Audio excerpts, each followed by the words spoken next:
There are 7 critical elements in getting your offer accepted in a multiple offer situation, which many houses are currently in multiple offer situations.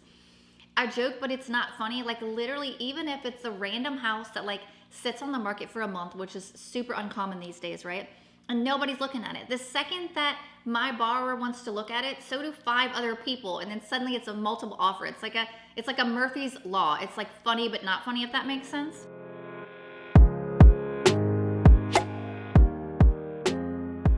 I'm Stephanie Weeks, and I've been helping thousands and thousands of people with their mortgage financing for over 18 years. So this is why you should listen to me. This is why you should stay tuned to the end of the video. And I want to say thank you so much for tuning in. So these are 7 elements. I'm going to go through them just at high level, and I'm going to break each down because some of these have different caveats to them. And not everybody can follow these exact 7, so there are some variations as well. But without further ado, let's dive in. The first thing is a realistic price. Like, come on, people. Even the people that know the kind of market that we're in, it still blows my mind when someone's asking $500,000 for a house and they're like, I want it.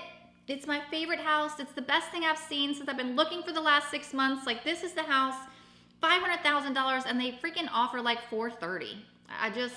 I just don't understand. Of course, I talked to them about that, give them my opinion, but ultimately they have to make that final decision. So the number one, and actually the last item I'm going to go through is truly the number one. I guess I should start with number 7 because number 1 is the most important. So let's go number 7.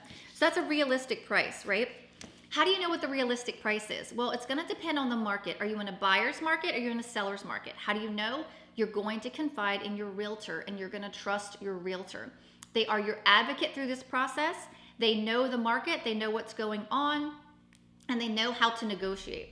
A lot of people think, oh, I want to be a realtor because I like to show houses. Being a realtor is not showing houses. It is negotiation, right? It's negotiation, getting that best deal. So you want to really lean on the realtor to figure out what is a realistic price. Like right now, a lot of homes are selling for over 99% of list price. So if you want to offer less than 99% of list price, you're probably not going to win out on that multiple offer situation. Make sure you are offering a realistic price. The next thing is, number 6, to have your offer accepted. This does not always work. It's not always an option for everybody, but don't ask for concessions. What does that mean? Don't ask for closing costs. Don't ask for prepaid items, because the second that you do, that's money off the offer price. Let's use our $500,000 home as an example. If I'm asking for $10,000 in closing, I'm really offering $490,000 on a home that's listed at $500,000 when the market is allowing for sellers to get 99% of list price. Those numbers do not work.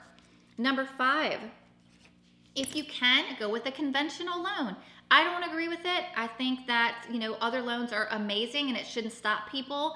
But let's just be real, for whatever reason, a lot of sellers feel like, oh, it's conventional, okay, it's gonna be better. It doesn't really mean it's gonna be better, but it really can help in getting the offer accepted. Now my number 1 that we're gonna get to is gonna show you why if you don't go conventional, you go VA, FHA, RD, or whatever, still by following my number 1 tip, it's still gonna help that offer get accepted just as well as if it was conventional.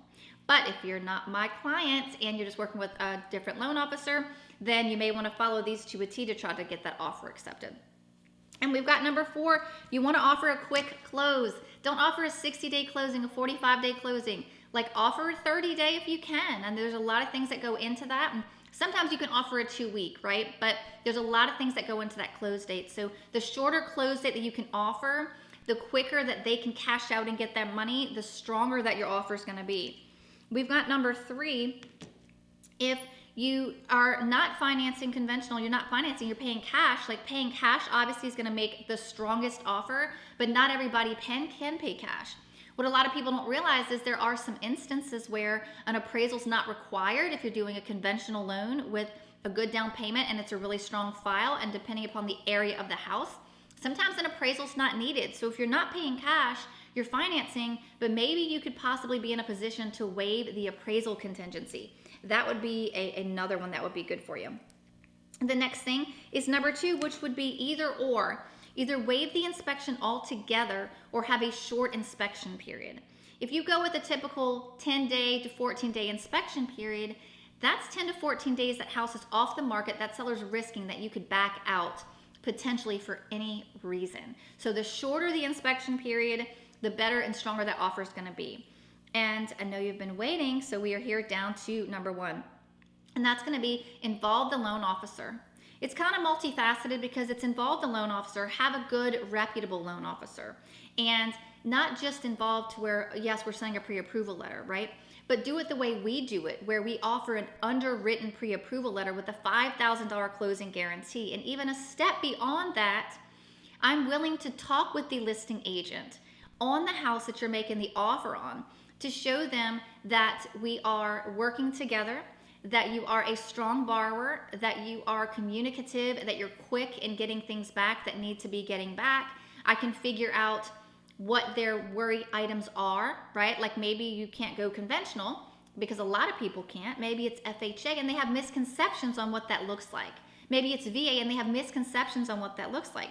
So if I, the loan officer, can talk to the listing agent on your behalf when you're going to make that offer, that is the number one way that you can help to get your offer accepted in a multiple offer situation. Thank you so much for tuning in. You can reach us at weeksteam.com or 985-300-LOAN if you or you want to refer us to anyone else that needs help with any type of mortgage financing.